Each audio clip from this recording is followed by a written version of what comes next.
यशस्वी प्रधानमंत्री श्री नरेंद्र मोदी आह्वान क्रमे आज आगलपुर ब्लॉक ठारे आयोजित विशाल त्रिरंगा रैली रे सामिल होइछन्ति स्वास्थ्य मंत्री मुकेश महालिंग। देशभक्तिर भावना रे भरिथिबा कार्यक्रम रे समस्तक उत्साह और योगदान अत्यंत प्रेरणादायक थिला।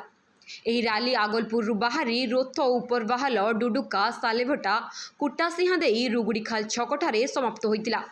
स्थानीय जनसाधारण युवशक्ति और विभिन्न वर्गर लोक माने उत्साह सहित ए रैली रे सामिल होई जातीय एकता और अखंडतार संदेश को आहुरी सुदृढ़ करथिले।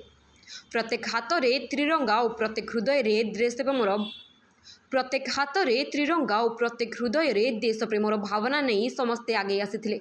आसंतु आमे समस्ते मिसी घरे घरे तिरंगा उत्तोलन करने सह देश प्रति आमर गर्व और समर्पण को आहुरी दृढ़ करबा बोली मंत्री कहिथिले। ब्यूरो रिपोर्ट अस्मिता टीवी।